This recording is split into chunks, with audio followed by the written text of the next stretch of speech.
Halo semuanya, Assalamualaikum warahmatullahi wabarakatuh. Untuk materi kali ini, saya akan menyampaikan terkait dengan penilaian saham ya.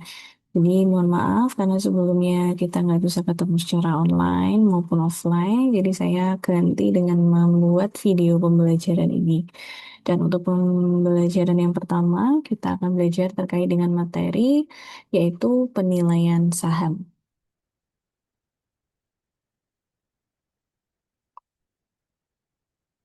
Nah, apa aja yang perlu kita pelajari dari materi ini? Dari materi ini yaitu yang pertama adalah tentang nilai buku saham, nilai pasar, dan juga nilai intrinsik saham.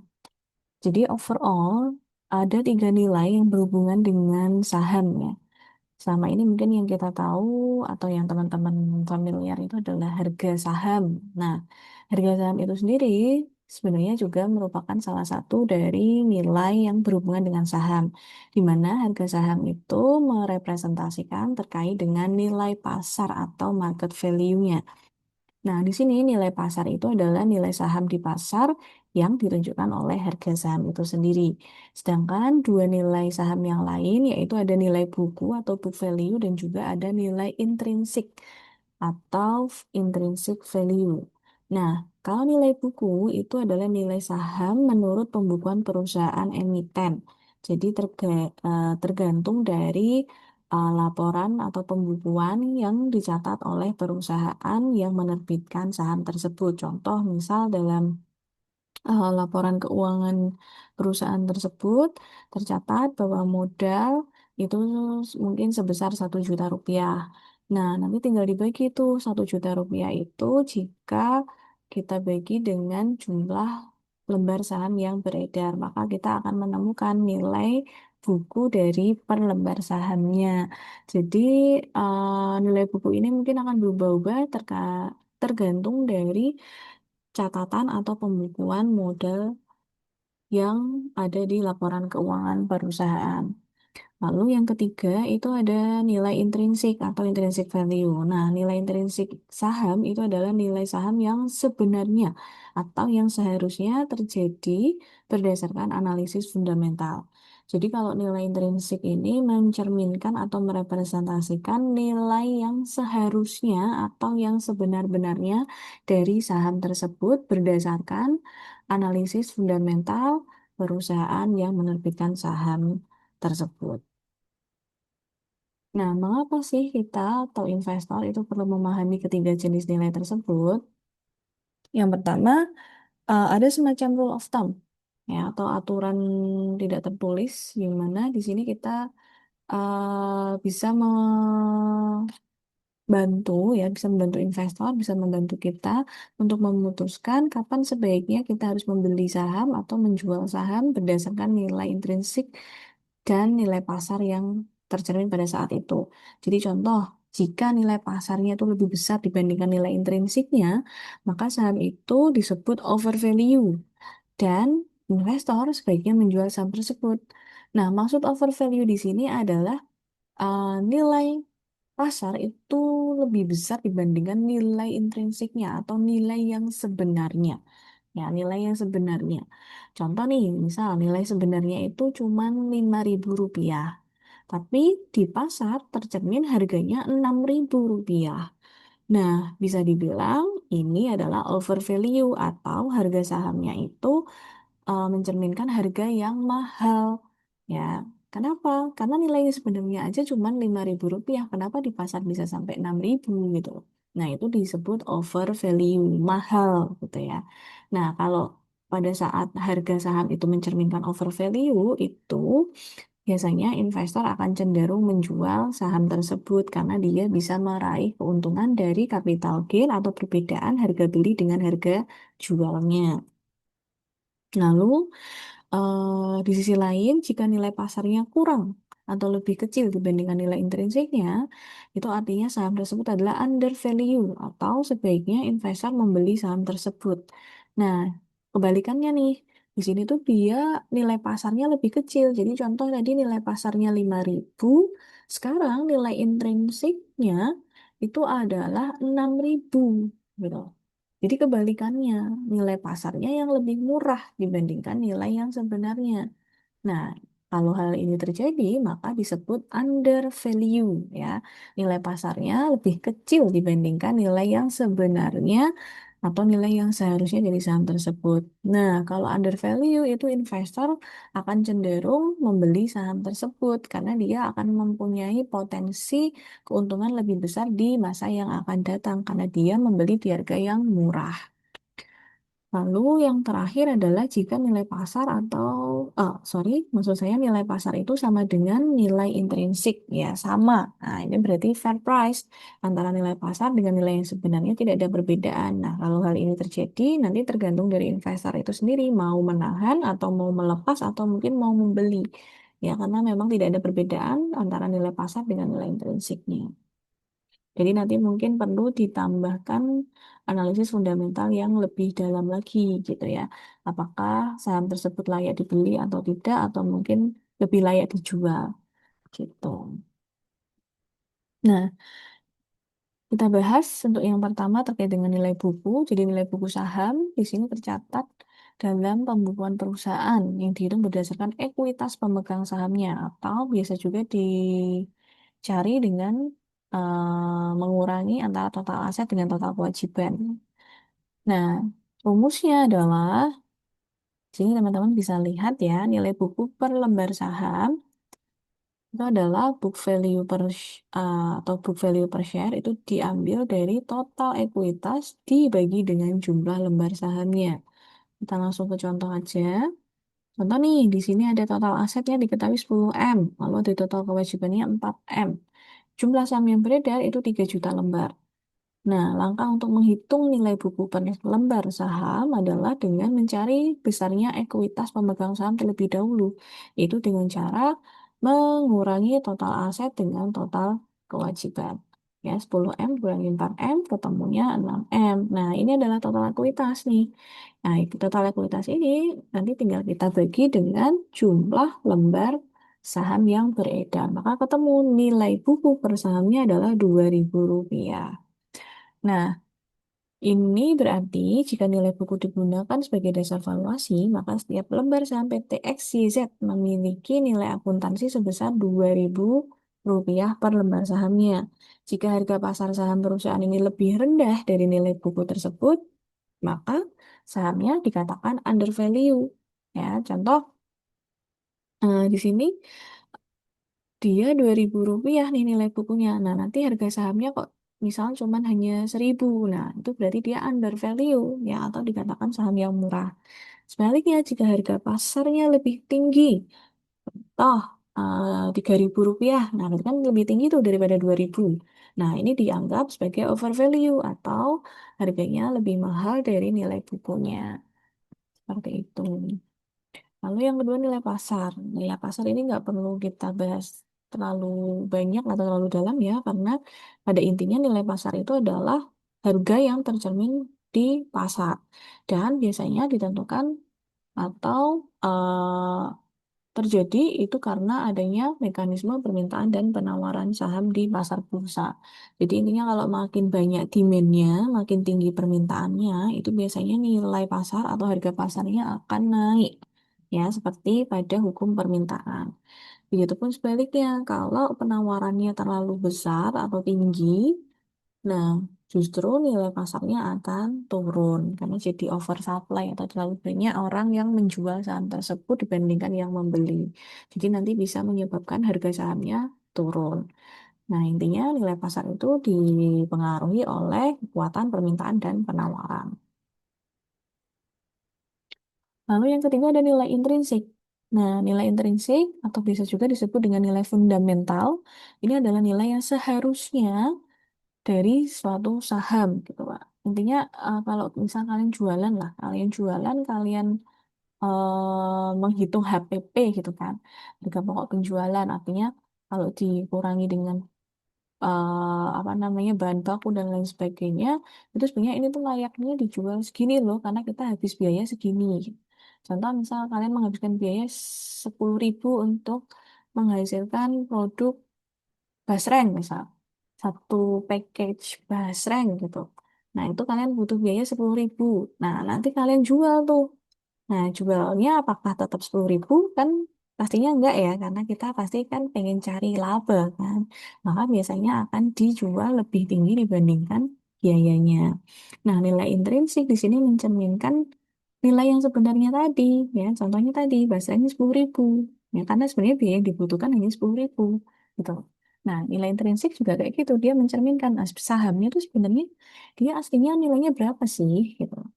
Nah, nilai intrinsik itu dia mempertimbangkan nilai prospek bisnis, yaitu akumulasi laba yang bisa diperoleh perusahaan selama perusahaan menjalankan operasionalnya di masa yang akan datang. Jadi, intinya di sini kita menilai saham itu berdasarkan fundamentalnya atau dari segi prospek bisnisnya. Ya, kira-kira kalau kita beli saham itu, terus nanti ke depannya kita bakal dapat cuan berapa sih? Nah, dari cuan-cuan itulah kita prediksikan harga yang layak untuk saham tersebut. Nah, di sini untuk menghitung nilai intrinsik kita punya dua pendekatan yang bisa kita gunakan. Yang pertama adalah pendekatan nilai sekarang atau present value approach. Yang kedua adalah pendekatan price earning ratio atau PE ratio approach. Kita bahas satu persatu ya. Untuk yang pertama yaitu pendekatan nilai sekarang. Nah, perhitungan nilai saham itu dilakukan dengan mendiskontokan semua aliran kas yang diharapkan di masa depan dengan tingkat diskonto sebesar tingkat return yang disyaratkan investor. Jadi, nilai intrinsik di sini itu nantinya akan sama dengan nilai diskonto semua aliran kas yang akan diterima investor di masa yang akan datang.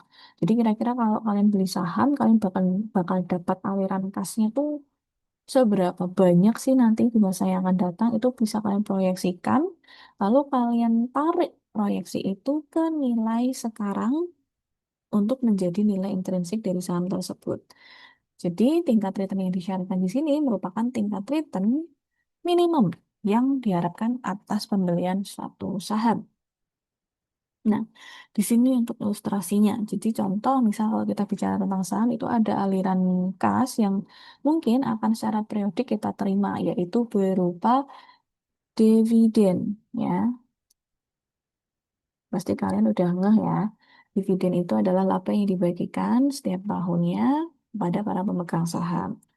Nah, dividen inilah yang menjadi cash flow setiap periodenya.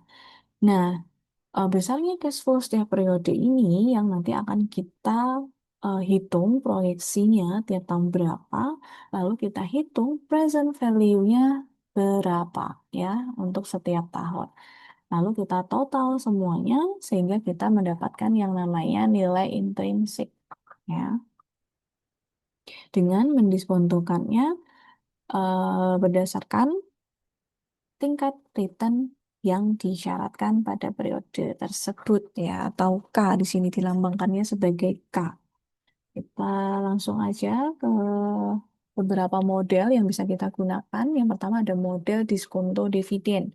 Jadi dari sudut pandang investor yang beli saham, tadi sudah saya sebutkan ya, ada aliran kas yang akan diterima investor secara periodik, yaitu earning yang dibagikan dalam bentuk dividen. Dengan demikian, komponen dividen itu dapat digunakan sebagai dasar penilaian saham. Nah, untuk model diskonto dividen kita bisa gunakan atau kita ganti cash flow-nya tadi dengan simbol dividen. Nah, ini hanya diganti simbolnya aja ya. Kalau yang sebelumnya tadi adalah cash flow, nah ini cash flow. Karena kita bicara tentang saham, maka cash flow itu kita gunakan dalam bentuk dividen. Gitu. Nah, untuk model diskonto dividen ini ada beberapa eh, metode yang bisa kita gunakan karena di sini dibedakan berdasarkan dividen itu dibayarkan secara teratur atau tidak. Contoh yang pertama, kalau dividen itu tidak teratur pembayarannya. Artinya gini, eh, nggak mesti gitu loh. Setiap tahun perusahaan itu membayarkan dividen besarnya berapa. Itu tidak mesti, tidak pasti, bahkan mungkin kadang dia tidak bisa membagikan dividen pada tahun tersebut. Jadi nggak pasti. Contoh, di sini periode satu dia bayarin Rp1.000, periode dua 1.500, periode tiga nggak bayar, empat 750, periode yang terakhir 2.100. Nah ini kan nggak teratur ya. Nah, kalau case-nya seperti ini kita bisa langsung gunakan tingkat bunga diskonto. Di sini yang disyaratkan adalah 20% tiap periodenya. Nah, besarnya tingkat bunga diskonto ini sebenarnya tergantung dari estimasi dari investor masing-masing ya, atau tingkat optimismenya investor gitu lah. Kira-kira dia optimis saham ini bisa ngasih return berapa sih, sampai seberapa besar sih, apakah 20%, 15%, 10%, itu tergantung dari kepercayaan diri dari investornya gitu. Jadi contoh di sini untuk tingkat rating yang disyaratkannya adalah 20%. Jadi untuk menghitung nilai intrinsiknya kita gunakan aliran cash flow dari setiap periode, kita diskontokan dengan tingkat bunga diskonto atau return yang diharapkan untuk mencari present value dari masing-masing periode. Jadi yang pertama, periode yang pertama, di sini ada Rp1.000, kita bagi dengan 1 plus 0,2 pangkat 1 karena itu periode pertama. Sedangkan periode yang kedua, 1.500 untuk dividennya dibagi 1 plus 0,2 pangkat 2. Nah, 2 di sini, ya, 2 di sini menunjukkan adalah eh, T-nya, ya, atau periodenya. Jadi periodenya itu periode berapa. Nah, kalau yang periode ketiga, nol pembayaran dividennya, maka ya tetap nol di sini. Nol mau diapa-apakan tetap nol ya. Lalu yang keempat, di sini dividennya 750 dengan tingkat diskontonya sama 20%. Karena dia periode keempat, maka pangkatnya adalah 4 ya, menunjukkan periode waktunya. Yang terakhir 2100 dibagi 1 plus 0,2 pangkat 5 karena ini di tahun yang kelima ya. Jadi ini menunjukkan periode waktunya. Nah, kalau sudah nanti tinggal dihitung ya dan dijumlahkan semuanya, ketemu deh nilai intrinsiknya yaitu sebesar 3.000 sekian. Nah, ini adalah nilai yang sebenarnya dari saham tersebut berdasarkan potensi cash flow yang didapatkan investor di masa yang akan datang. Nah, ini nanti ada latihan, mungkin bisa kalian coret-coret di rumah gitu ya untuk melatih.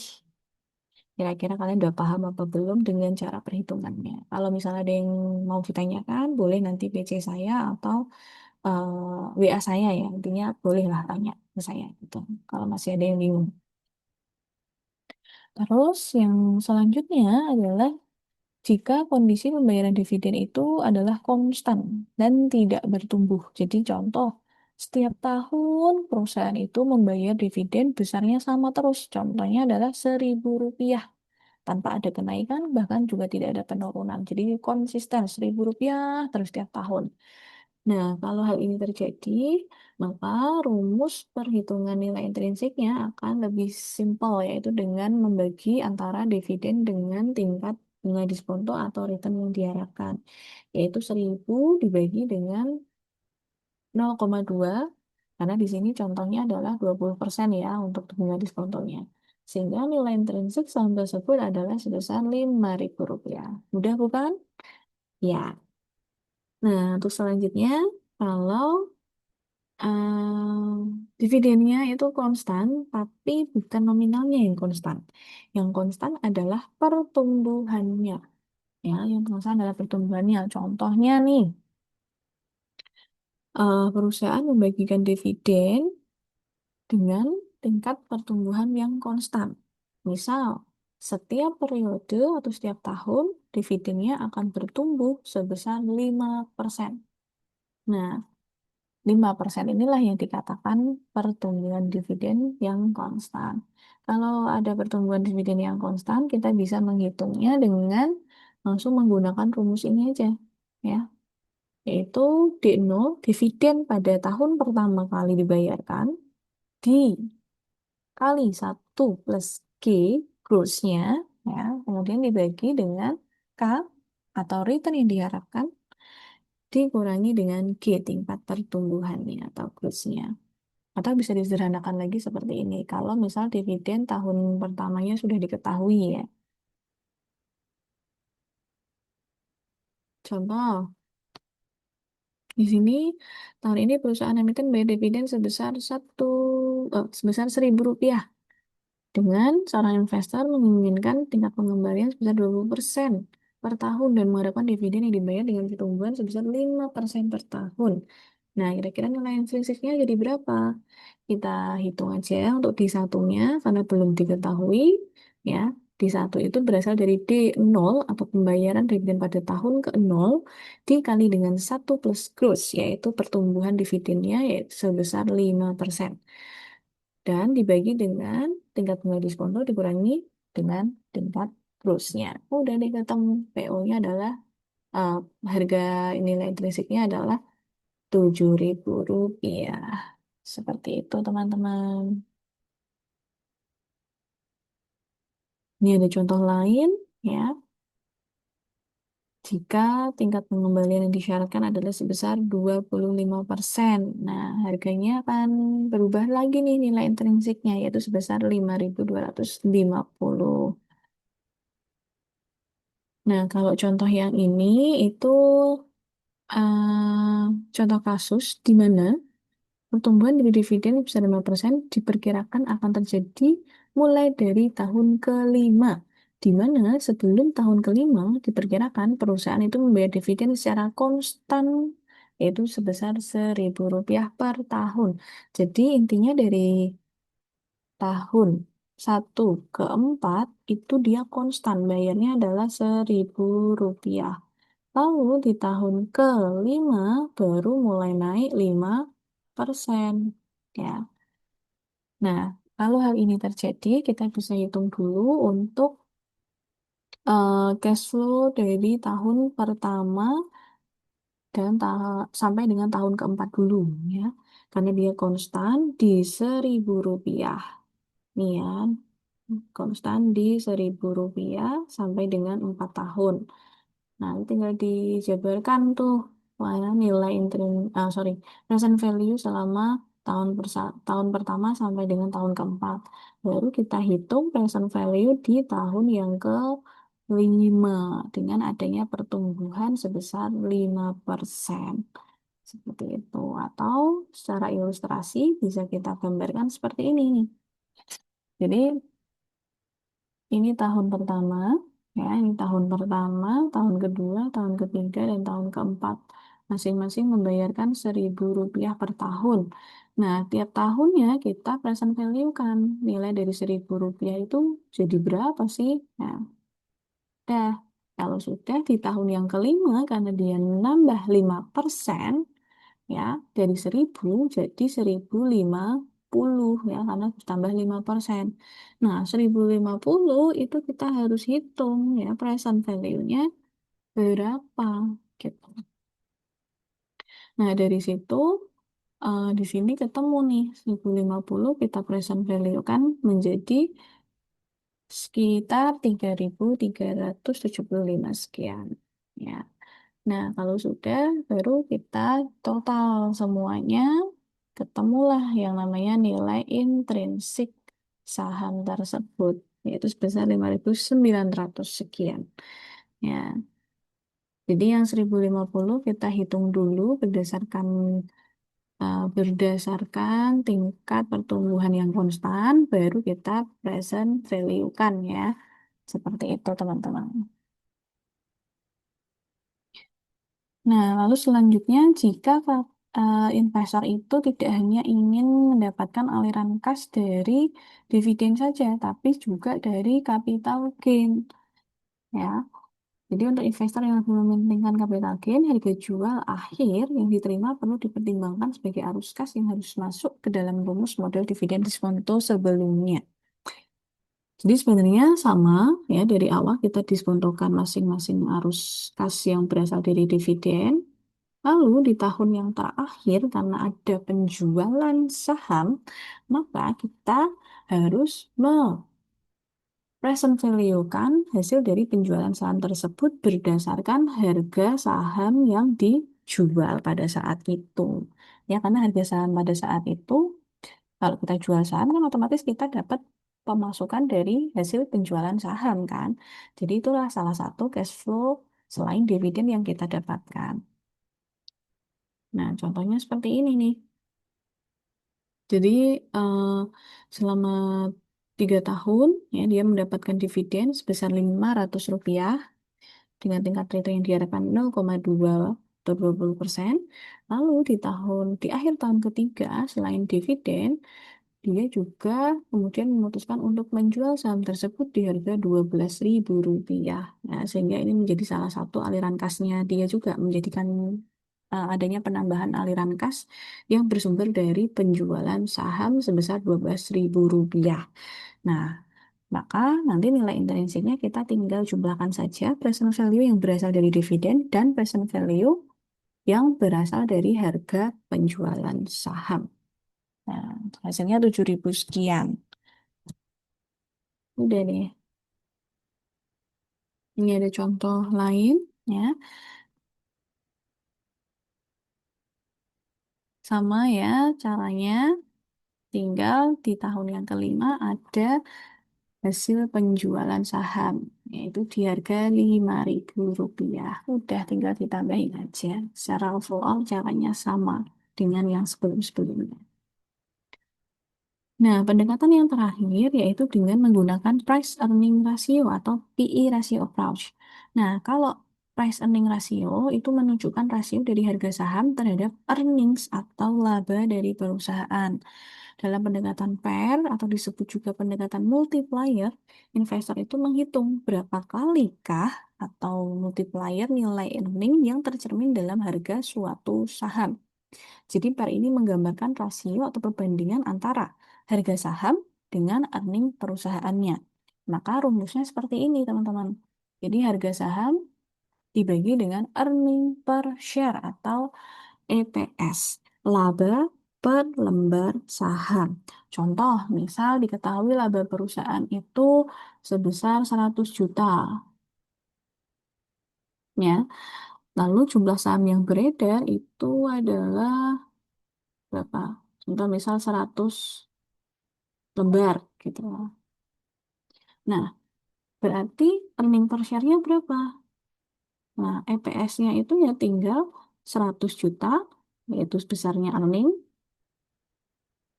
dibagi dengan 100 lembar, besarnya jumlah saham yang beredar. Maka ketemu berapa? Ketemu EPS-nya adalah 1 juta per lembar saham. Itu adalah EPS-nya ya, 1 juta per lembar saham. Nanti tinggal kita hitung harga sahamnya berapa nih. Kalau misal EPS-nya 1 juta per lembar saham. Jadi perbandingannya berapa kali lipatnya nih. Ya. Contoh, harga pasar dari suatu saham adalah Rp20.000. Lalu, laba bersih yang diperoleh perusahaan konstan dari tahun ke tahun sebesar 5.000 per lembar. Nah, kalau kata-katanya sudah menunjukkan kata atau satuan per lembar, jadi ini sudah dikatakan sebagai EPS ya, karena sudah dalam bentuk satuan per lembar saham. Jadi nanti besarnya per tinggal dihitung aja 20.000 yaitu harga sahamnya dibagi dengan 5.000 per lembar saham atau EPS-nya. Maka ketemu 4 kali. Artinya untuk memperoleh Rp1 earning perusahaan, investor itu harus membayar seharga Rp4. Ya, jadi multipliernya itu adalah 4 kali lipatnya. Gitu. Lalu yang terakhir adalah laba bersih per lembar saham yang diestimasi untuk periode selanjutnya adalah sebesar 2.500. Ini udah per lembar saham ya. Lalu harga saham atau harga pasar saham tersebut adalah Rp20.000.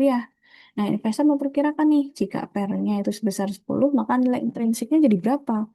Nah, itu tinggal dikalikan aja besarnya per dengan earning per lembar sahamnya, yaitu 10 kali 2.500 ya, 10 kali 2.500 atau sebesar Rp25.000. Ini adalah nilai intrinsik saham tersebut.